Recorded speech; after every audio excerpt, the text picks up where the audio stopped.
Kita mulai ya. Bismillahirrahmanirrahim. Assalamualaikum warahmatullahi wabarakatuh. Waalaikumsalam warahmatullahi wabarakatuh. Bu Devi, Waalaikumsalam Bu warahmatullahi Is, wabarakatuh. Baik, Bu Is, Bu Misha, Bu Nova. Oh, udah banyak nih. Waalaikumsalam warahmatullahi wabarakatuh. Selalu ini ya, selalu kepengen ngejar Ustadz Solihin. pengen belajar. Ya. Tahunnya kan Ya. Ustadz Baninya nggak bisa. Iya, Ustadz Bani hari ini malam ini tidak bisa hadir, jadi digantikan sama USBA. Ustadz Solihin Binyamin Ahmad. Begitu. Baiklah, kita melanjutkan di bab yang kemarin ya, kita Bulughul Maram, hal-hal yang membatalkan wudhu ya. Itu kemarin itu udah sampai hadis 65 ya, kalau nggak salah. Sekarang mah ini baru ya, Aisyah yang membatalkan wudhu. Iya, itu babnya namanya, hadisnya di hadis Aisyah apa ya? Udah sampai di hadis 65 kalau nggak salah. Kita mulai kajian ini ya, Bu Is. Kita baca apa? Bismillahirrahmanirrahim. Silakan Ustaz. Assalamualaikum warahmatullahi wabarakatuh. Waalaikumsalam warahmatullahi wabarakatuh. Innal hamdalillah nahmaduhu wa nasta'inuhu wa nastaghfiruhu wa natubu ilaih. Wa na'udzu billahi min shururi anfusina wa sayyiati a'malina man yahdihillahu fahuwal muhtadi wa may yudlil fa ulaika humul khasirun. Asyhadu an la ilaha illallah wahdahu la syarika lah wa asyhadu anna Muhammadan 'abduhu wa rasuluhu la nabiyya ba'dah. Allahumma shalli ala nabiyyina Muhammadin wa ala alihi wa ashabihi wa azwajihi wa dhurriyyatihi wa tabi'ina wa tabi'in wa tabi'ihim bi ihsan ila yaumil amma ba'd. Bapak Ibu sehat semua ya? Insyaallah. Masya Allah, yang namanya kuliah setiap malam nih. Iya. Biasa nih per hari mahasiswa kita nih. UT-nya nggak ada ya, Ustaz? UT-nya ada nggak? Apanya? UT-nya ada nggak? Universitas terbukanya. Ya Allah. Luar biasa, Ustaz. Ya. Kita sih merasa ya ngaji begini aja ya, padahal malaikatnya banyak yang turun mendoakan kita ya. Amin, amin. Gitu kan? Iya. Karena kata Rasul SAW, sebaik-baik rumah adalah rumah yang diajarkan di situ Al-Quran. Terus malaikat banyak Allah turunkan mendatangi rumah itu. Mereka membentangkan sayapnya tanda ridho kepada kita. Mereka berdoa untuk kita. Allahumma ighfir lahum warhamhum wa'afihim. Allahumma ighfir lahum. Ya Allah, ampunilah mereka. Begitu selesai, mereka naik kepada Allah. Ditanya dari mana? Dari rumah si fulan, si fulana. Ada apa? Mereka ngaji ya Allah. Apa yang mereka harapkan? Mereka harapkan cuma satu saja, ampunanmu ya Allah. Sudah diampuni dari tadi, lihat. Jadi ngaji itu bikin dosa bersih. Bikin kita bersih dari dosa. Amin. Ya Rabbal Alamin. Bapak Ibu yang dimuliakan Allah, kita kemarin ya sudah masuk di hadis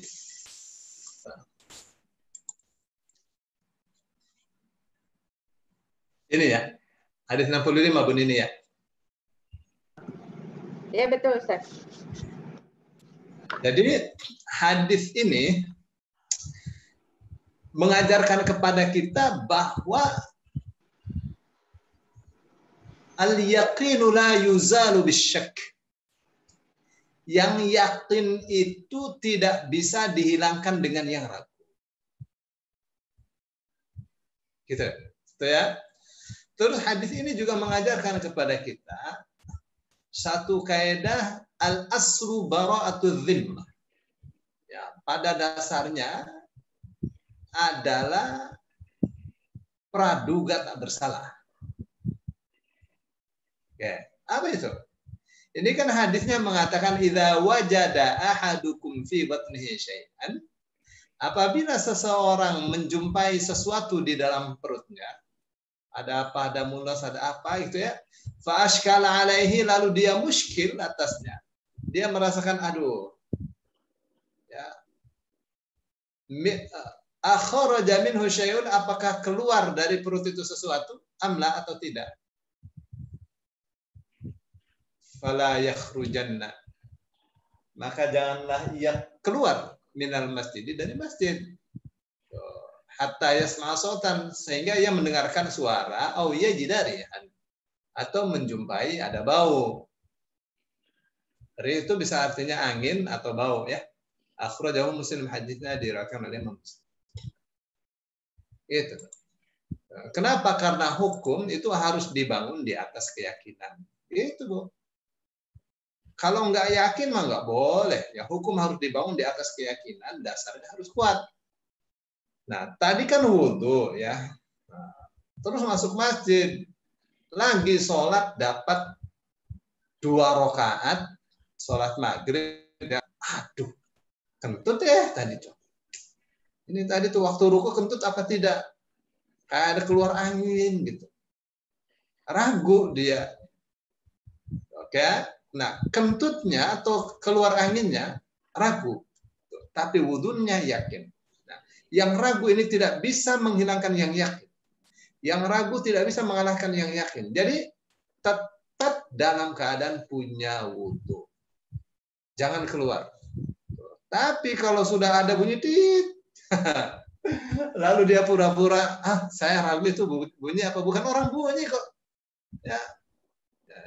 Jangan pura-pura ragu. Kalau yakin jangan pura-pura ragu, gitu ya. Gitu. Atau dia jumpai bau, waduh pura-pura enggak bau ya, salah juga seperti itu ya. Kalau dia jumpai suara atau jumpai memang itu bau, itu kentut, ya udah itu namanya tanda bahwa dia harus yakin.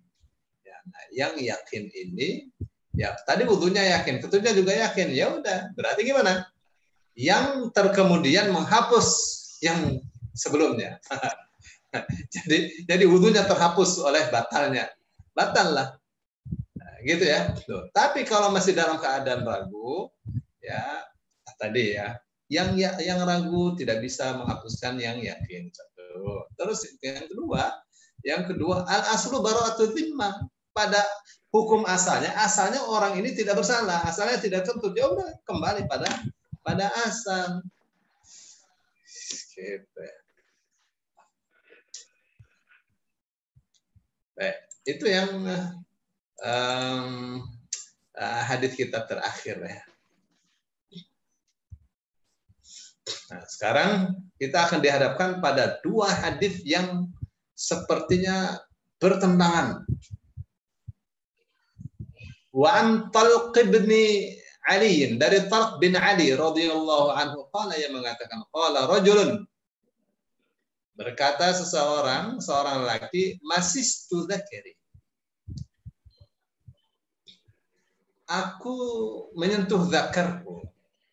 Al-qala, atau ia mengatakan, ar-rajulu yamassu dzakarahu fis salati, seseorang menyentuh zakarnya saat salat atau di dalam salat. Alaihil wudu, apakah dia wajib wudu?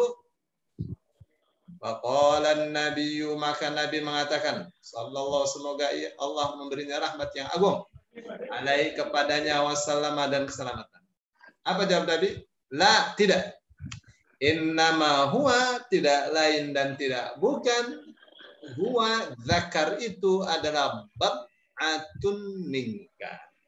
Ya, bad'atun minka, bagian dari kamu sendiri. Jadi menyentuh bagian kita sendiri, kenapa batal? Akhrajahul khamsatu, hadisnya diriwayatkan oleh Imam. Wa shahahahu Ibnu Hibban, dan disahihkan oleh Ibnu Hibban. Wa qala Ibnul Madini, Ibnul Madini mengatakan huwa ahsanu min hadits Busra. Hadis ini lebih bagus daripada hadis Busra. Nah, hadis Busranya yang mana? Hadis Busranya ada di bawah. Jadi hadis ini mengatakan apa? Menyentuh zakar tidak membatalkan wudhu. Lah, tidak membatalkan wudhu. Kenapa alasannya? Karena dia adalah barangnya sendiri. Ya, bagian dari anggota tubuhnya sendiri. Itu alasannya. Oke ya. Oke. Ibnu Madini mengatakan ini adalah hadis yang lebih sahih, lebih bagus daripada hadis Busra. Kata siapa? Kata Ibnu Madini. Terus Busra, ini hadisnya Busra nih.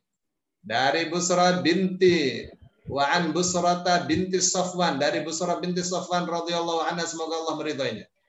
Berarti laki apa perempuan nih? Busra nih. Busra binti berarti perempuan. Menunjukkan apa nih, Bu? Menunjukkan nih perempuan zaman Rasul sallallahu alaihi wasallam itu pintar-pintar. Ini ilmunya sampai kepada kita. Aisyah, ribuan hadis, pintar-pintar perempuan zaman Rasul.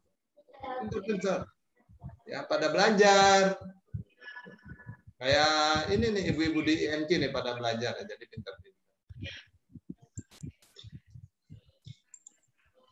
Anna Rasulullah bahwa Rasulullah sallallahu alaihi wasallam qala, ia mengatakan, man massa dzakarahu, barang siapa menyentuh zakarnya, fal yatawadda, maka hendaklah ia berwudu. Akhrajahul khamsah, hadisnya diriwayatkan oleh 5 imam.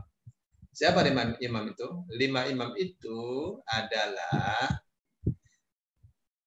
ashabus sunan plus Imam Ahmad bin Hanbal. Berarti siapa? Abu Dawud, Tirmidzi, Nasai, Ibnu Majah plus Imam Ahmad bin Hanbal. Khamsah tuh 5. Jadi ashabus sunan 4 plus Imam Ahmad bin Hanbal. Gitu. Kalau rawahu tsalatsa berarti Bukhari, Muslim plus Imam Ahmad. Ya. Wa sahhahu Tirmidzi, dan disahihkan oleh Tirmidzi, wa Ibnu Hibban dan Ibnu Hibban. Qala al-Bukhari, Imam Bukhari mengatakan huwa as-sahhu syai'in fi hadzal bab. Dia adalah as-sahhu syai'in, hadis yang paling sahih fi hadzal bab, dalam urusan ini, dalam bab ini, dalam bab menyentuh zakat.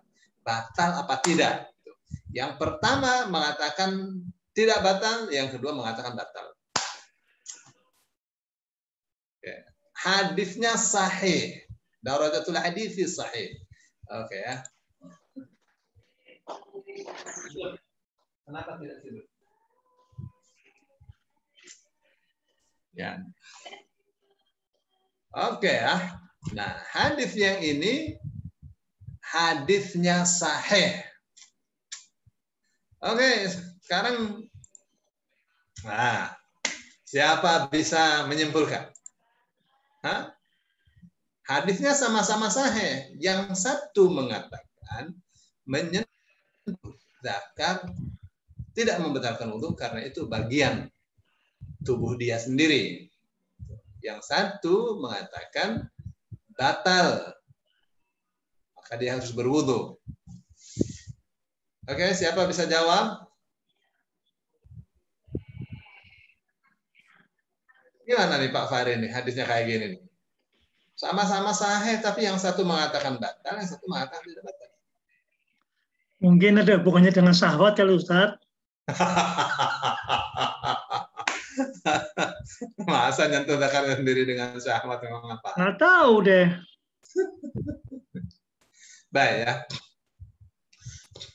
Tergantung dari situasinya. Ya. Gimana? Tergantung dari situasinya, Tat. Digunakan hadis. Situasinya situasi apa? Situasi apa yang menyebabkan wudhu itu, menyentuh zakar itu tidak membatalkan wudhu? Kapan menyentuh zakar tidak membatalkan wudhu dan kapan membatalkan? Baik. Kalau sengaja mungkin Ustaz, sengaja mungkin dia batal. Kalau nggak sengaja ya nggak apa-apa. Nggak batal itu ya. Itu dua-duanya katanya masistu. Satunya ar-rajulu massa dzakar. Saya menyentuh, berarti sengaja. Sengaja ya. Ya. Yang satunya lagi mengatakan seseorang menyentuh zakarnya. Oh. Alaihil wudu, apakah dia wajib wudu? Rasul katakan la innama huwa bad'atun minka. Enggak. Karena itu adalah anggota tubuhmu sendiri. Karena ar-rajulu yamassu dzakarahu fis salati, ya fis salati, seorang menyentuh dzakarnya saat sholat, apakah dia harus wudu, apakah batal sholatnya gitu ya.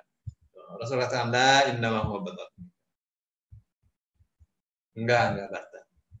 Kenapa? Karena itu anggota tubuhmu sendiri kok bisa batal? Ya. Artinya kecuali menyentuh punya orang.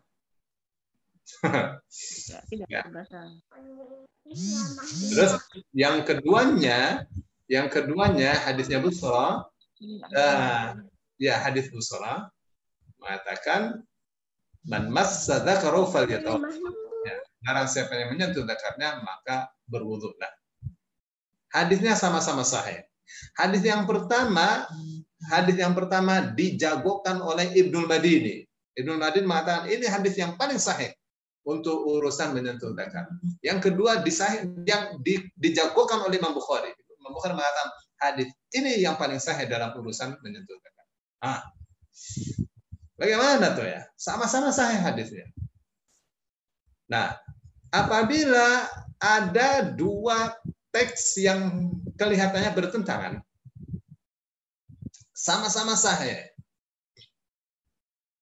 Nah, pertama yang harus kita lakukan adalah mengkompromikannya. Kalau tidak bisa dikompromikan, maka kita harus lihat sejarah. Hadis mana atau teks mana yang terdahulu, dia mesti dihapus hukumnya oleh teks yang terkemudian. Namanya nasikh mansukh. Dihapus. Yang terdahulu hukumnya sudah tidak berlaku lagi karena ada teks yang datang setelahnya yang menghapus hukum itu. Gitu. Nah, ini bisa dikompromikan apa tidak? Menurut saya bisa dikompromikan ya. Nih, lihat nih hadisnya. Ar-rajulu yamassu dzakarahu fis shalah. Seseorang menyentuh zakarnya saat sholat. Ya kan kalau orang sholat kan pakai sarung. Iya Pak? Kan orang kalau sholat kan menutup auratnya. Bisa dipaham kan? Masa iya buka sarung baru sentuh-sentuh? Enggak. Menyentuhnya ada terhalang oleh sarung, nggak usah disebutkan itu. Bisa difaham. Bisa difaham. Kan kita pakai sarung, gitu kan? Apakah orang zaman dulu nggak pakai sempak? Udah nggak usah dipikirin. Ya, nggak tahu kita ada sempak apa tidak zaman itu ya. Tuh, tapi yang namanya celana ada. Tuh, mereka tuh pakai gamis tuh, pakai celana. Masa iya gamisnya dibuka, celananya dibuka, garuk-garuk zakarnya kan tidak mungkin. Jelas kan? Jadi menyentuhnya kan terkadang gatel, digaruk-garuk kan. Masa iya digaruk langsung barangnya kan tidak. Ada terhalang. Gitu kan? Nah, saya kira itu deh yang harus kita pahami di situ karena dalam sholat. Tuh. Yang kedua tidak disebutkan di dalam sholat. Ya, lagi kamar mandi, sudah wudhu, sentuh-sentuh zakarnya, ya batal.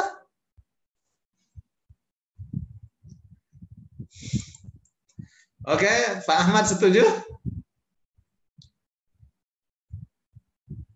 Halo?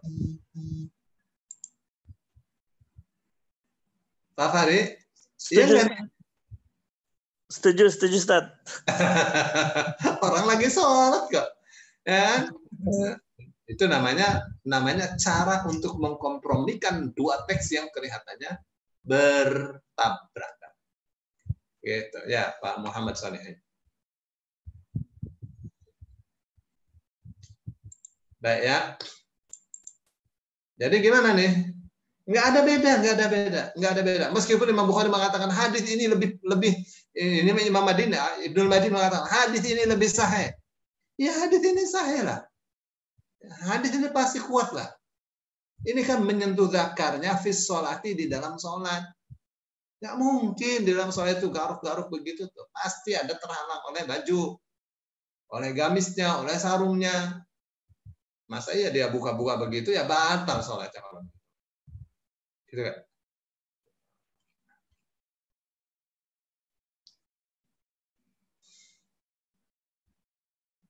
Baik.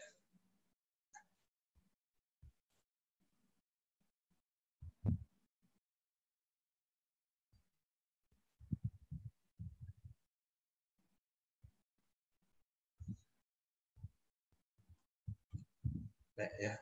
Saya kira ini kan puterannya panjang banget. Ya. Baik, sekarang kita ada hadis nomor 68.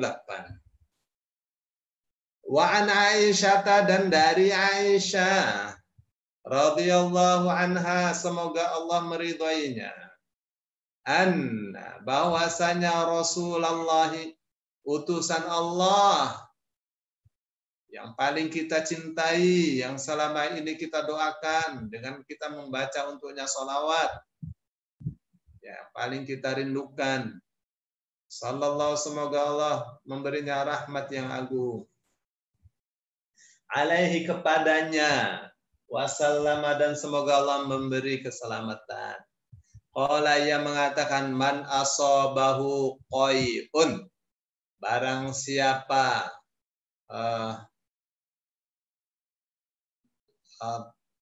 terkena, begini ya, asobani marad, saya sakit. Kalau diterjemah secara harfiah, asobani marad, aku tertimpa penyakit. Nah, sekarang man asobahu qai'un, barang siapa tertimpa muntah, maksudnya barang siapa yang muntah. Au ru'afun, ru'af itu mimisan. Coba saya lihat ya. Ru'af, nazif min dakhil tajwifil, ya mimisan. Ya, terus au qalasun, kita lihat ya, qalas. Al-qai'ul ladzi la yazidu an mil'il fami au duna. Ya, qalas itu muntah tapi masih di mulut. Kalau muntah kan keluar gitu. Ini kayak apa namanya? Orang terkadang ada kurang bagus pencernaannya, masih di sini makanannya terus keluar sampai mulut saja, itu namanya kelas. Nggak tahu ada istilah kitanya. Ya, au madhyun, atau madhi, keluar madhi, fal yang syarif, maka hendaklah ia pergi, fal yatawadda, lalu hendaklah ia berwudu. Thumma liyabni ala salatihi, kemudian hendaklah ia meneruskan salatnya. Wa huwa fi dzalika la yatakallamu, sedang dia dalam saat seperti itu tidak berbicara. Akhrajahu Ibnu Majah, hadisnya diriwayatkan oleh Ibnu Majah.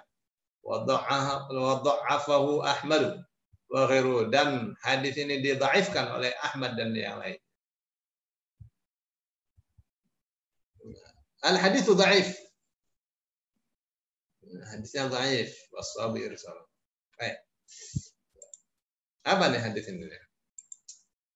Hadis ini mengatakan bahwa orang kalau muntah, kalau mimisan, terus kalau ada keluar dari perut itu sampai ke mulut, ya belum muntah, itu yang disebut dengan qalas, atau keluar madhi, apa katanya? Fala yang syarif, lagi sholatnya pergi dong. Ya batalkan sholatnya, terus berwudu. Terus setelah itu, ya teruskan sholatnya. Misalnya sholat maghrib, ya dapat 2 rakaat, terus dia muntah. Ya, cepat-cepat pergi, wudu, terus diteruskan. Tadi kan dapat 2, teruskan 1 lagi. Gitu. Ya. Jadi jangan ulangi dari awal, teruskan sholat. Gitu ya. Tapi hadis ini dhaif, lemah. Oleh karenanya tidak dapat dijadikan sandaran hukum. Jadi orang kalau muntah wudunya batal, ya sholatnya batal dong. Ya. Kan wudunya batal, maka diperintah untuk wudu. Wudunya batal, ya wudunya batal. Nah, kekeliruannya di mana nih? Orang wudunya batal kok. Masa sih sholatnya tinggal meneruskan saja? Ya diulang dong. Gitu kan? Terus mimisan. Muntah masih di dalam mulut. Kalau batal ya batal. Ya. Jadi gini ya. Muntah itu sebenarnya sih tidak membatalkan ya. Ya, tidak membatalkan wudu. Yang madhi, keluar madhi itu membatalkan wudu. Jadi hadis ini bermasalah sekali ya. Bermasalahnya banyak. Muntah, mimisan, mestinya nggak batalkan wudu itu. Ya. Tapi kalau keluar madhi yang membatalkan wudu. Tapi kenapa juga nih hadis ini tidak memerintahkan orang keluar madhi itu agar dibersihkan dulu, agar cebok dulu? Ya nggak, namanya juga hadis dhaif, hadis lemah. Ya. Terus masalah yang keduanya lagi, kenapa kalau sudah batal sholatnya tinggal diteruskan? Ya, nah ya. Jadi kalau kita tahu hadis ini lemah, jangan kita pakai ini.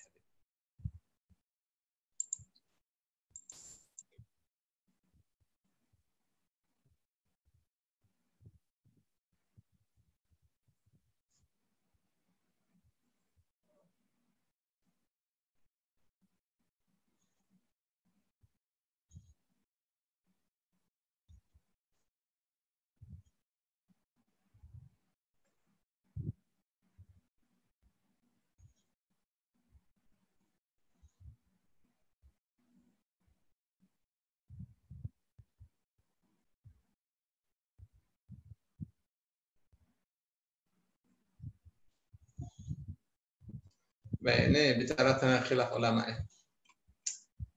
Udah batal-batal aja. Nah, kalau lagi sholat muntah, ya masa sih muntah lagi sholat muntah nggak batal sholatnya ya? Ya batal dong.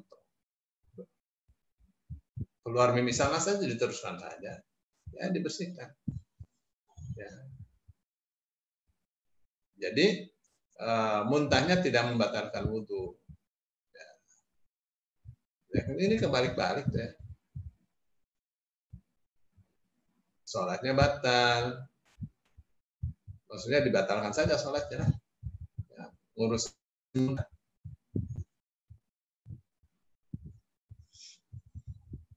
Tapi hadisnya lemah udah. Ya, keluar madi tidak disuruh dicuci dakarnya ya. Hadis lemah.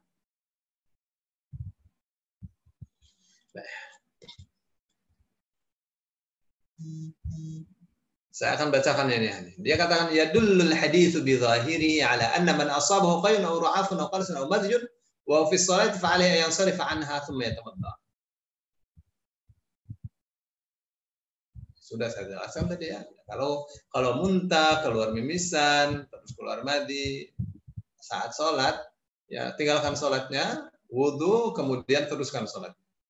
Ya, sempurnakan sholatnya. Jadi sholatnya tidak batal. Wudunya yang batal, sholatnya nggak batal. Aneh kan? Dengan syarat dia tidak bicara. Artinya kalau bicara, aduh, bisa begitu. Batal sholatnya, batal wudunya. Mestinya kalau batal wudunya, batal juga dong sholat. Ya, kalau batal wudunya, batal sholatnya, kenapa diteruskan sih? Ya mestinya tidak diteruskan dong. Dimulai dari awal lagi. Ya, hadis ini dhaif ya. Hadis ini dhaif. Didhaifkan oleh Imam Syafi'i, Ahmad, Ad-Darqutni dan yang lainnya.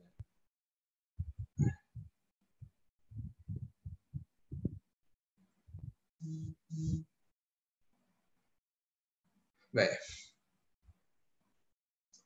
Nah, ini hadis yang benarnya nih, hadis yang sahihnya ya. Jadi kalau menurut hadis yang sahih, misal hadisnya, idza fasa ahadukum fis shalah. Idza fasa, apabila kentut seseorang saat sholat. Kentut batal kan? Fasa itu kentut yang bunyi fus, ya, tidak bunyi. Kalau bunyi namanya durot. Kayak bahasa kita dot. Pada yang sharif maka hendaklah ia membatalkan sholatnya. Wal yatawaddo, dan hendaklah dia berwudu. Wal yu'idis sholata, dan hendaklah ia mengulangi sholatnya. Itu ini baru benar nih. Ya, maka karena bertentangan dengan hadis yang sahih, ya, ini hadis hasan ya, maka hadis tadi tidak bisa dijadikan acuan atau sandaran hukum.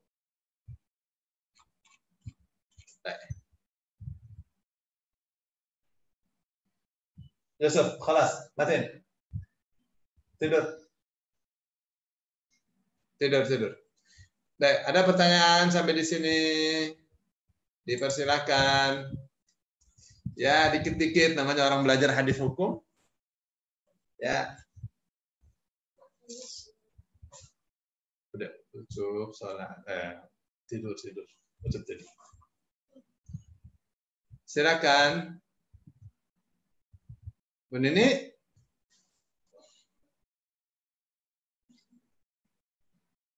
Halo? Waduh, ini celaka. Ya, Ustaz. Lagi. Pengajian tidak ada hostnya, jadi celaka nih. Ya, silakan. Ya. Silakan, Bapak Ibu. Yang mau tanya.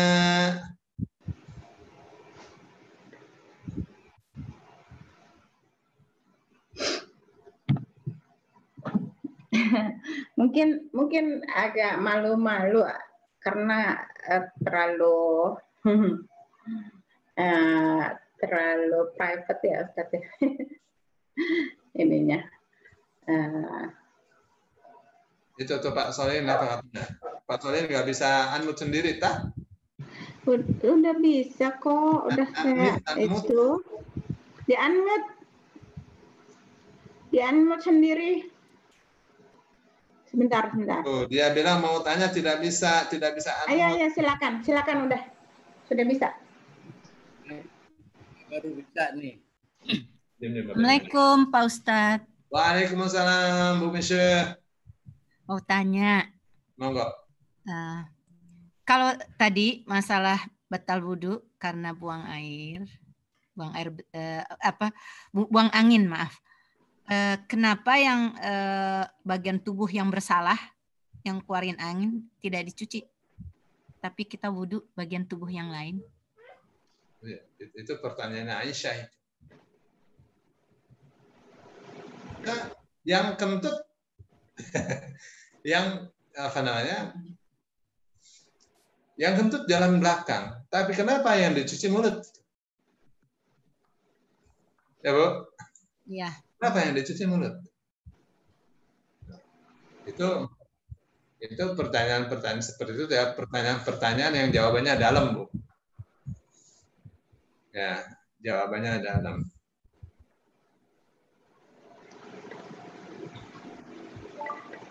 Jadi,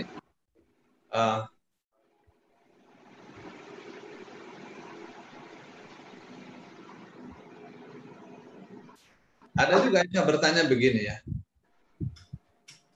Orang kalau buang angin, wudhunya batal. Wudhunya batal. Sehingga kita mesti wudhu lagi. Tapi kenapa orang kalau bicara jorok, bicara jelek, wudhu tidak batal? Tuh, padahal burukan mana? Keluarnya angin dengan keluarnya kata-kata yang jelek.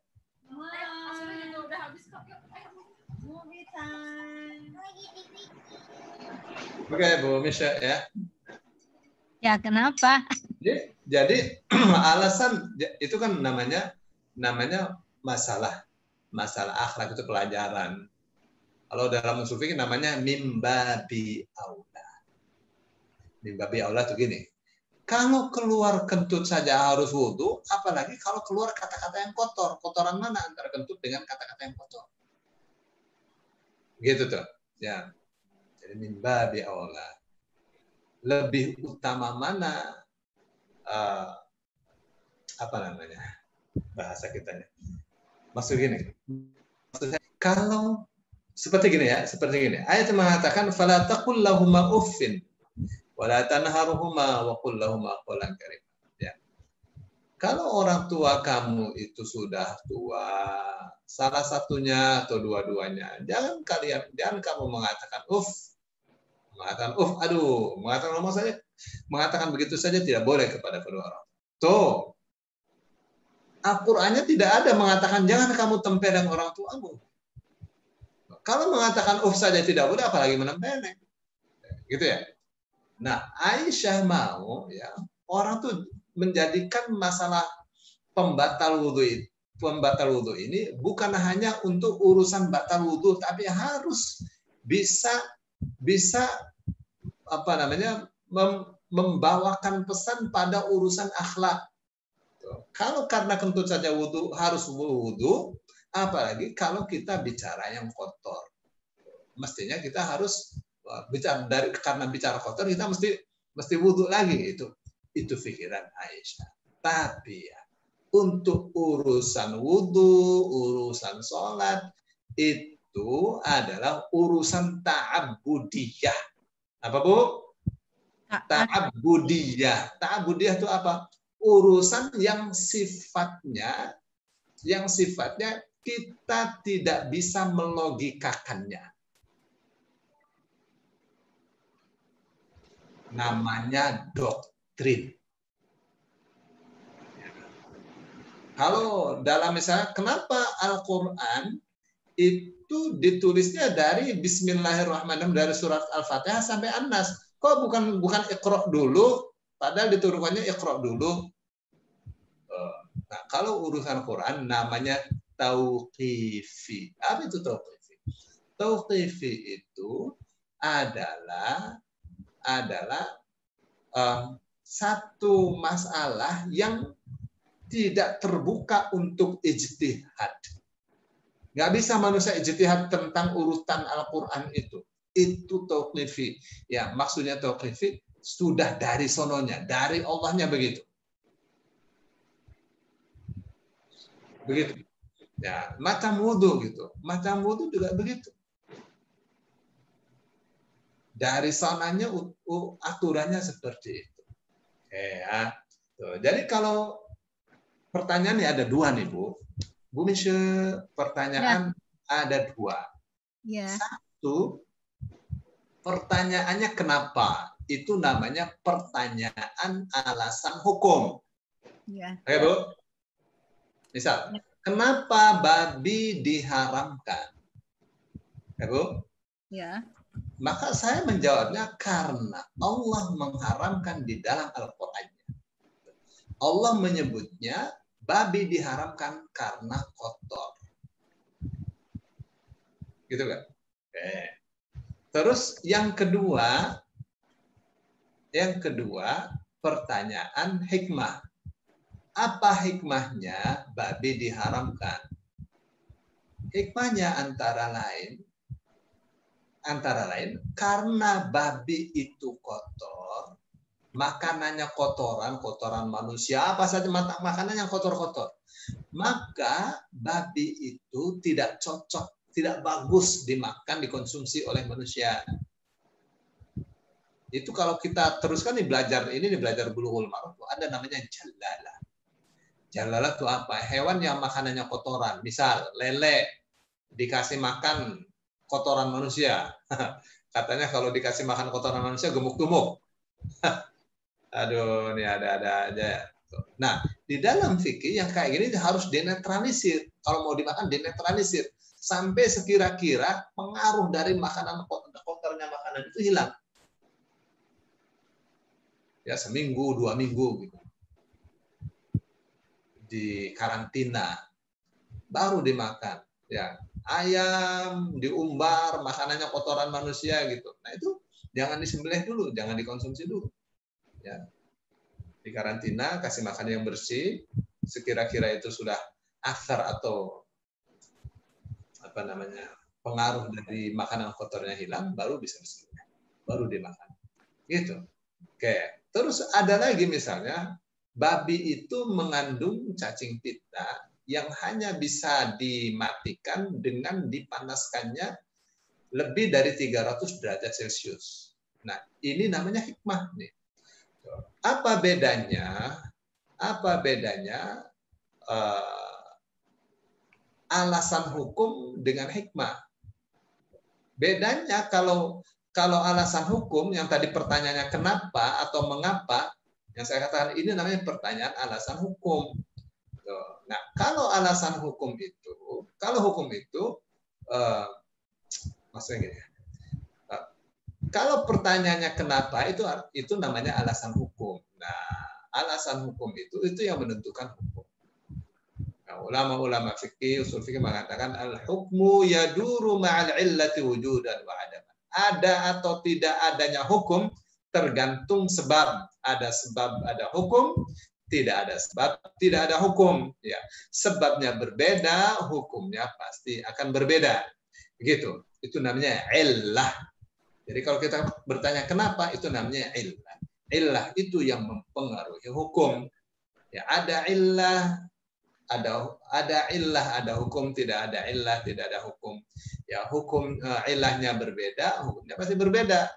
Salat misalnya. Salat itu kan rumusnya sallu kama ra'aitumuni usolli. Salatlah kalian sebagaimana kalian melihat aku salat. Salat Rasul Shallallahu Alaihi Wasallam saat berjamaah, ya sahabat-sahabat diperintahkan untuk apa? Diperintahkan untuk meluruskan barisan dan rapat. Sekarang zamannya pandemi, zamannya pandemi nggak boleh kita rapat 1,5 meter. Wah, udah yakin aja, udah nggak usah diikuti itu pemerintah gitu-gitu ya.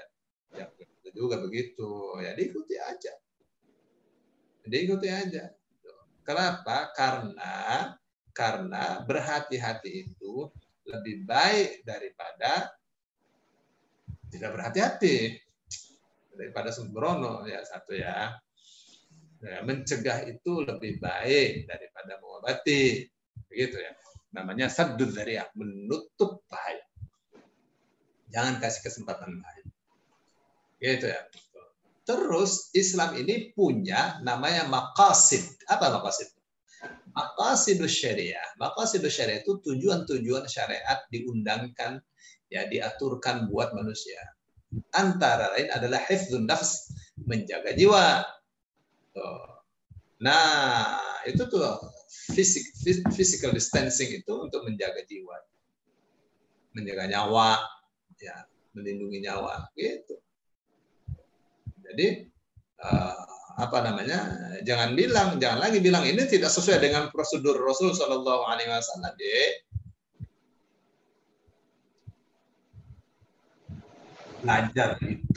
Belajar itu ya kan saya sudah katakan ya. Ibu ingat hukum itu berlaku pada kasus-kasus normal, gitu kan? Untuk kasus yang tidak normal ada hukumnya sendiri. Clear ya, jelas? Ya. Ini yang sedang saya katakan namanya adalah alasan hukum. Jadi kenapa orang kentut tapi yang dicuci bukan tempat kentutnya itu, tempat buang anginnya itu. Yang dicuci malah tangan, malah muka, dan seterusnya. Gitu kan? Itu namanya pertanyaan hukum. Jawabnya karena petunjuknya bahwa kentut itu membatalkan wudhu. Dan dubur bukan anggota untuk dicuci saat wudhu. Itu jawabannya. Tapi kalau hikmahnya, ya, hikmah itu tidak mempengaruhi hukum, andaikan ada hikmah. Biasanya hikmah itu dicocok-cocokkan. Ya. Hikmah itu banyak, yang namanya cocokologi itu bisa berperan. Ya. Hikmah itu tidak mempengaruhi hukum. Tuh. Ada hikmah atau tidak ada hikmah, hukum tetap berlaku. Misal, tadi babi ya ada cacing pita. Oh, babinya sudah dipanaskan 500 derajat Celcius, sudah nggak ada cacing pitanya. Tetap hukumnya haram. Kenapa? Karena hikmah tidak bisa merubah hukum. Gitu ya. Jawabannya filosof banget ya. Gimana, Bu? Jawabannya saya sulit, saya ingin mencatat tapi sulit mencatat. Jawabannya filosof sekali. Jadi jawabannya adalah identik dengan masalah larangan makan daging babi. Ada segi hukum, ada segi hikmahnya. Ya, jadi dalam hukum itu, ya, sekarang tentang pertanyaan. Tadi kan Ibu tentang tanya kan? Pertanyaan kan ada ilmunya juga nih, Bu. Ya. Pertanyaan itu ada yang misalnya kenapa ini namanya pertanyaan alasan hukum. Bu. Ya. Kalau kenapa kan berarti alasan hukum. Ya enggak? Oke. Jawabannya karena dubur itu bukan anggota wudhu. Ya. Bu. Ya. Jadi kalau kentut kan batal. Tuh. Apa yang dicuci? Yang dicuci adalah anggota wudhu. Itu jawabannya. Ya. Dari mana kita tahu? Dari ayat. Karena ayatnya mengatakan kalau batal wudhu. Ya. Terus yang kedua, pertanyaan hikmah. Hikmah.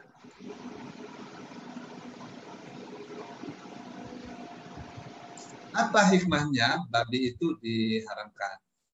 Misal, babi memiliki sifat yang buruk. Ya, misalnya tidak punya cemburu. Itu mempengaruhi orang yang memakannya juga. Misal ya, yang kedua misal ada cacing pita.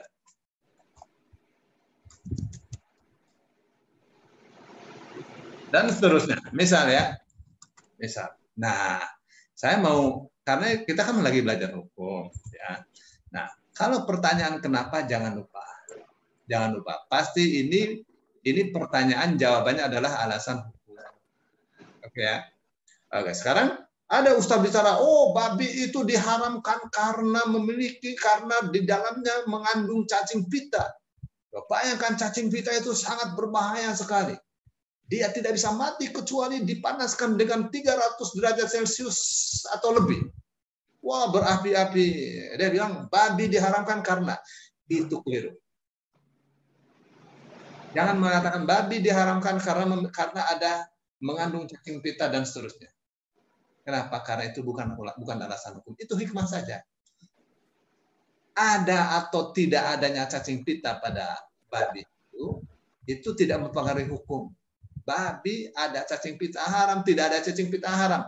Tuh, kenapa? Karena itu cuma hikmah saja. Hikmah itu tidak mempengaruhi hukum. Nih Bu ya, nanti kita nih bicara hukum nih. Ada misalnya ya, memutuskan hukum itu harus memperhatikan akibatnya. Halo, ini kita kayak kuliah benar nih Bu. Iya. Ya Bu ya, memutuskan hukum harus memperhatikan akibatnya.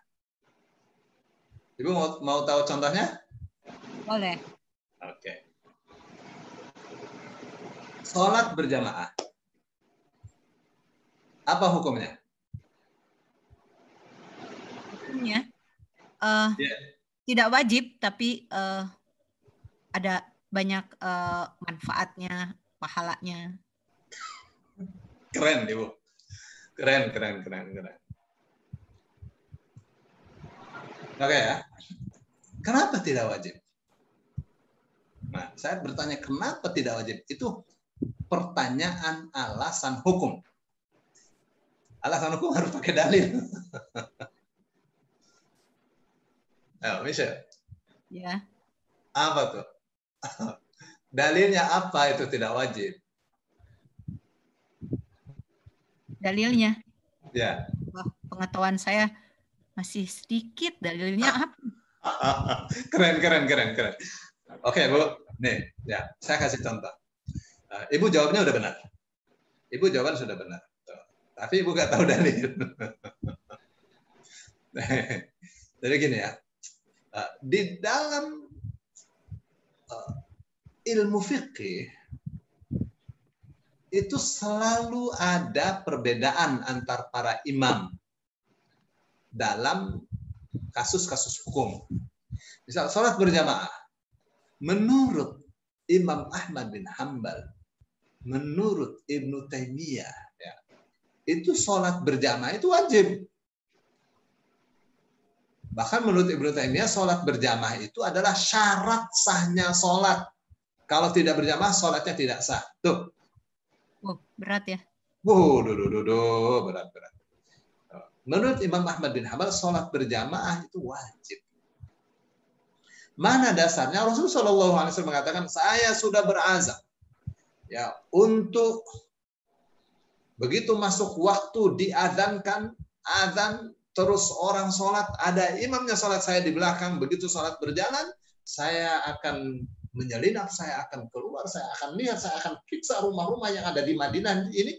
Apabila saya jumpai ada seorang laki yang tidak sholat berjamaah, saya akan bakar rumah itu dengan orang yang ada di dalam. Lihat, itu bukan Rasul Shallallahu Alaihi Wasallam itu apa namanya kasar, bukan, karena sayang kepada umatnya. Begitu itu kan sayang. Nah, itu terjadi nggak? Rasul Shallallahu Alaihi Wasallam tidak lakukan itu. Kenapa? Karena ada kaidah begini ya. Darul mafasid muqaddamun ala jalbil masalih. Mencegah kerusakan itu harus didahulukan daripada mengambil maslahat. Masalahnya apa? Masalahnya dengan sholat berjamaah itu dapat pahala banyak, disayang oleh Allah. Tapi kalau dia bakar, itu ada madaratnya nggak? Ada bayi, ada perempuan dibakar. Ya, maka Rasul tidak lakukan itu. Nah, kenapa Rasul SAW mengatakan demikian? Untuk menunjukkan bahwa sholat berjamaah itu wajib. Gitu kan? Wajib. Sholat berjamaah itu wajib. Menurut siapa nih? Ini kesimpulannya Imam Ahmad bin Hambal. Kalau tidak wajib, nggak bakal Rasul katakan begitu. Gitu ya? Oke. Nah, tadi saya katakan apa, Bu? Memutuskan hukum harus melihat konsekuensinya. Gitu kan? Jadi orang mau memutuskan hukum itu, dia harus berijtihad. Jadi melihat akibat dari putusan hukum itu wajib. Dia harus dahulukan itu. Akibatnya kalau dia putuskan hukum sholat berjamaah itu wajib, apa akibatnya? Sholat tidak berjamaah itu haram. Gitu kan? Bahaya kan jadi keputusan hukum itu. Akhirnya bahaya. Dosa orang sholat kalau tidak berjamaah. Gitu kan? Tuh. Maka menurut Imam Syafi'i ini keputusan hukum ini keliru. Sholat berjamaah itu tidak wajib. Apalagi menjadi syarat sahnya sholat. Enggak. Kenapa? Karena menurut Imam Syafi'i ada hadis yang tidak kalah sahihnya. Apa katanya? Sholatul jama'ati afdal. Sholat berjamaah itu lebih baik. Min sholatil fadhi bisab'in wa 20 darajah. Daripada sholat sendirian 27 kali. Artinya apa? Sholat sendirian juga baik saja. Tapi sholat berjamaah lebih baik. Kalau lebih baik berarti bukan wajib. Gitu deh. Ya, Bu ya. Ya. Jadi kita nih belajar Bulughul Maram nih kayak gini-gini nih akan banyak kaidah-kaidah saya berikan ke Ibu ya, ke kita semua nih. Jadi kita sekarang mengerti apa? Mengerti alasan hukum, mengerti hikmah dari hukum. Dua hal yang berbeda. Kalau pertanyaan kenapa, maka jawabannya adalah alasan hukum. Kalau pertanyaan apa hikmahnya, nah, itu baru ya kita bermain cocokologi deh Bu. Baik, ada lagi pertanyaan? Terima kasih. Sama-sama. Aduh, serasa jadi dosen saya nih malam ini Bu. Ini pelajaran mahasiswa ini kayak gini-gini. Dosen Livia tambah. Tadi Pak Solihin mau bertanya kayaknya. Monggo.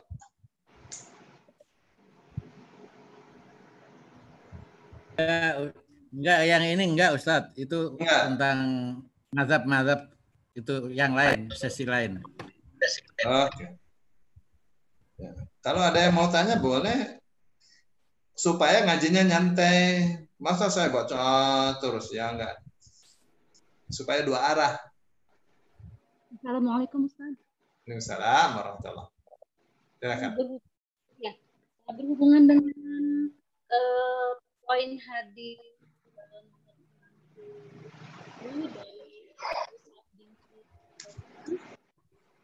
Indra? Nggak dengar saya, Bu. Berhubungan dengan hadis nomor 67 ya, 67 dari Busroh binti Sofwan. Jika laki-laki menyentuh kemaluannya atau zakarnya tanpa penghalang, wudunya jadi batal. Apakah itu berlaku untuk perempuan? Ya. Perempuan dalam kondisi berwudu tidak sengaja menyentuh kemaluannya, misalkan saat berganti pakaian tidak sengaja tersentuh, apa juga membatalkan wudunya? Ya. Ya. Begini ya. Kalau rinciannya menyentuh itu mesti bibatinil kaf, dengan ini nyentuh. Kalau dengan ini tidak membatalkan. Bibatinil kaf. Nah, tidak disebutkan di situ menyentuhnya itu sengaja atau tidak sengaja. Bukan, maaf ya. Kata-katanya menyentuh itu pasti sengaja. Berbeda dengan tersentuh. Ya, kata-katanya man massa dzakarahu falyatawadda, barang siapa menyentuh zakarnya maka hendaklah ia berwudu. Ya. Nanti kan masuk definisi itu. Zakar itu yang mana? Ya. Nah, kalau perempuan itu kemaluannya tuh yang mana? Ya kan? Gitu ya. Ada yang mengatakan yang dimaksud zakar di situ adalah bagian pucuknya itu, Bu. Bagian yang kayak pelurunya itu. Yang kayak helmnya itu. Ya. Ada yang mengatakan bahwa zakarnya batangnya. Gitu ya. Sekarang yang perempuan tuh yang mananya? Sehingga tidak dikatakan tidak sengaja menyentuhnya, bagian yang mananya? Maaf ya, ada yang namanya klitoris dan seterusnya ya. Perempuan lebih ngerti sendirilah. Saya kira kalau bagian luarnya saja enggak lah. Ya, tapi kalau sudah menyentuh klitoris masa sih enggak sengaja, mesti sengaja. Oke ya. Baik. Ini pelajaran laki-laki ya Pak Ustadz ya. Jadi kalau bagian luarnya biasanya kan tidak sengaja ya tersentuh. Itu jadi tidak membatalkan wudu ya Pak ya. Iya.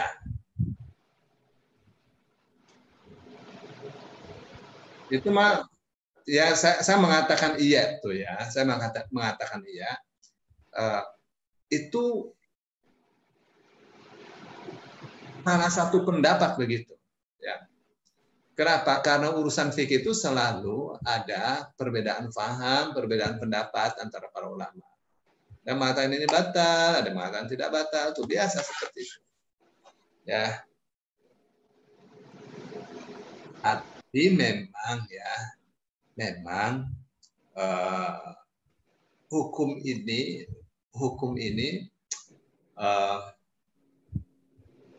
diundangkan secara adil. Diundangkan secara adil di dalam Islam. Sengaja ya batal, nggak sengaja kok jadi batal juga, berat amat ya hukum ini. Gitu ya. Menyentuh perempuan yang bukan muhrimnya batal apa tidak? Sengaja nih, bukan muhrim. Batal apa tidak?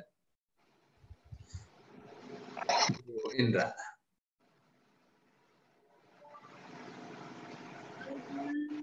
Ada perasaan membatalkan wudhu kan ya Pak? Nah, ini namanya jawaban fikih. Ya, kalau tidak ada syahwat, tidak batal wudhunya, gitu kan? Tapi kalau jawaban di luar fikih, misalnya ya, jawabannya itu dengan hadis yang mengatakan sungguh paku di kepala ditusuk-tusuk pakai paku lebih ringan daripada menyentuh wanita yang bukan muhrimnya. Jadi kenapa ada pertanyaan menyentuh perempuan yang bukan muhrimnya batal atau tidak? Bukan urusan batal atau tidak. Menyentuh perempuan yang bukan muhrimnya itu dosa. Bahaya. Menyentuh perempuan yang bukan muhrim itu lebih berat daripada kepala dipaku. Ya, misal ya. Karena ada hadisnya. Gitu tak. Jadi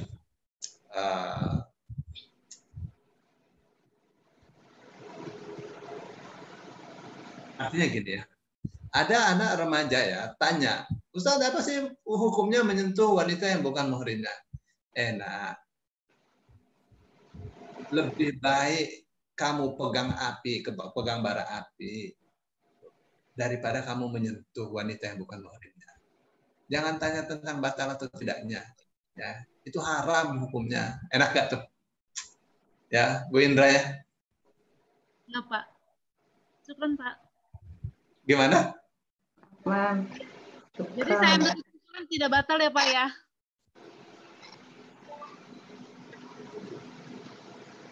Ya suaranya nggak jelas ya. Ya, jadi kesimpulannya nggak batal ya Pak ya. Menyentuh yang tidak sengaja. Ya. Iya, nggak batal. Ya kalau lagi berganti pakaian kan kadang-kadang suka meleset gitu Pak. Ya, masa sih yang kena klitorisnya kan enggak lah. Iyalah ya, maksudnya cuma bagian luarnya aja. Iya. Apakah itu namanya kemaluan? Bagian luarnya itu.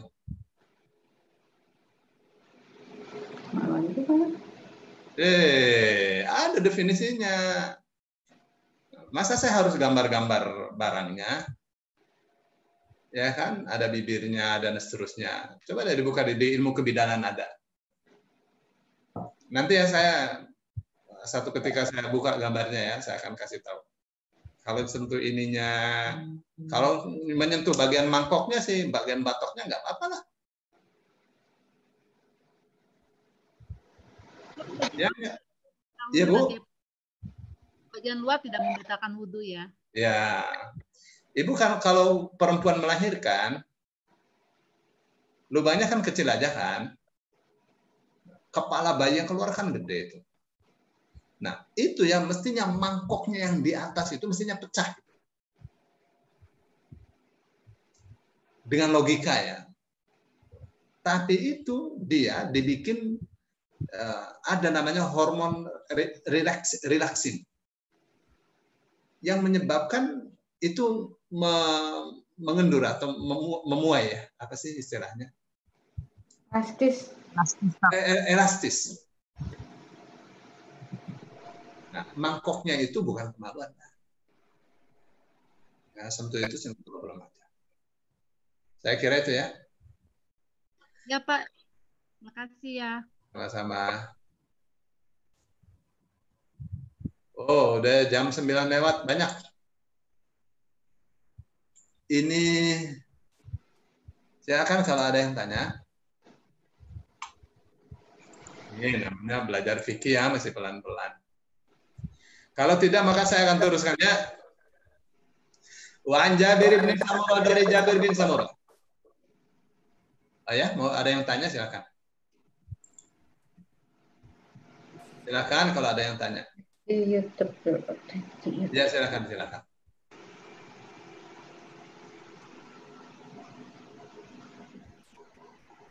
Ada mun ini yang tanya? Belum ada, Ustaz.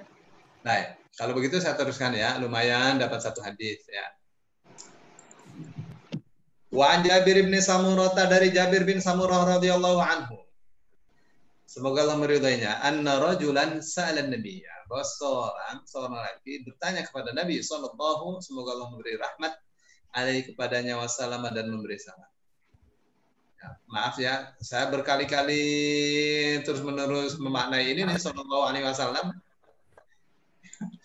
Jangan bosan Bu ya. Karena ini pelajaran penting. Apa sih artinya sallallahu alaihi wasallam? Ngewes ngomong tapi nggak ngerti-ngerti maknanya ya. Sallallahu, semoga Allah memberi rahmat yang agung alaihi kepadanya, wasallama dan memberi keselamatan. Ya. Apa pertanyaannya? Atawaddau min luhumil ghanam? Apakah saya harus berwudu min luhumil ghanam karena habis makan daging kambing? Qala, Rasul mengatakan ini syi'ta, ya kalau kamu mau wudu, wudulah. Qala atawaddau min luhumil ibil, apakah aku berwudu apakah aku harus berwudu karena habis makan daging unta? Qala, Rasul sallallahu alaihi wasallam mengatakan na'am. Ya. Tuh, jadi orang kalau habis makan daging unta, wudunya batal. Tuh baru deh Bu Indah tanya, apa sebabnya? Gitu kan, di sini tidak disebut. Ya, tidak disebut apa sebabnya nih. Akhrajahu Muslim, hadisnya direkam oleh Imam Muslim. Oh.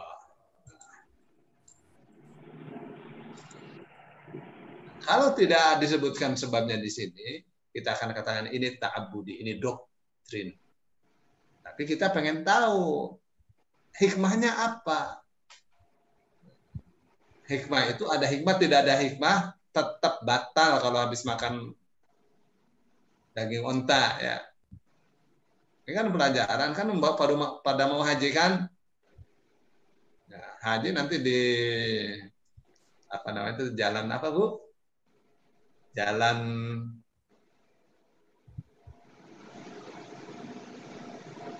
Bu, kalau kita ke Ali itu jalan apa namanya Bu? Bu Nini. Kemana? Di Jalan Jeddah Lama ya, di Jalan Jeddah Lama tuh kita kan mampir ada peternakan unta kan, kita beli susunya segala, ya kan? Ya. Terkadang ya kalau sampai di Mekah itu banyak orang nyari hatinya unta gitu, katanya itu bisa untuk menyembuhkan banyak penyakit. Nah, kalau habis makan itu tuh batal wudunya, ya. Kita harus tahu. Kalau lagi hajian tuh banyak yang dijemur hati onta.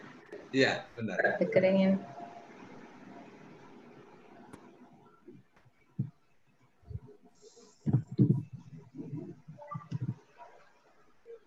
Kalau kencingnya onta bagaimana, Ustaz? Kencingnya onta enggak?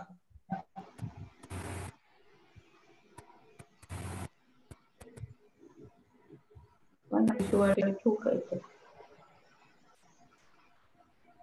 Ini besok lagi ya. Besok lagi panjang banget. Ya, saya sudah tahu nih panjang nih. Besok lagi, Bu Nini. Ya. Sampai di sini dulu. Sudah malam. Ya. Sampai di sini dulu. Masih ada pertanyaan kah? Silakan. Jadi hadis ya? ini keterangannya besok. Ya, keterangannya besok. Ya. Berarti kita sampai di hadis 69 ya, Ustaz? Ya, pokoknya hadis tentang makan daging unta, keterangannya besok. Bu? Ya.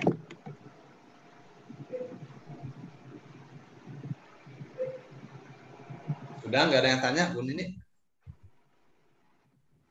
Ya. Nanya Pak Ustadz. Mumpung sepi yang tanya. Mau tanya Pak Ustadz, ini saya pernah ini mau ke masjid, kemudian di jalan tuh ngelihat orang naik motor, sebetulnya kan nggak sengaja ya, tapi kelihatan perutnya laki-laki. Saya ngulang lagi apa enggak ya, tapi saya ngulang lagi wudhu gitu. Gimana Bu?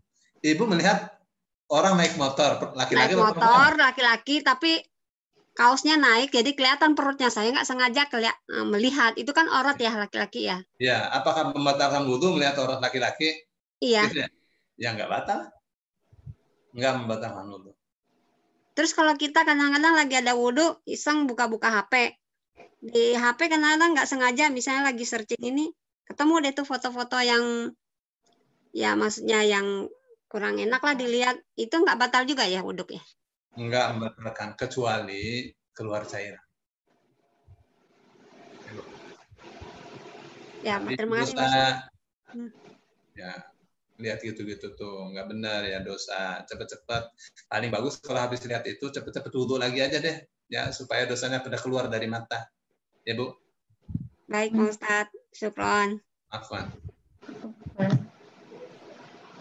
Udah ditutup pertanyaannya Bu Nini. Simpan buat besok. Ya, besok insya Allah masih ada waktu lagi. Udah malam. Insya Allah.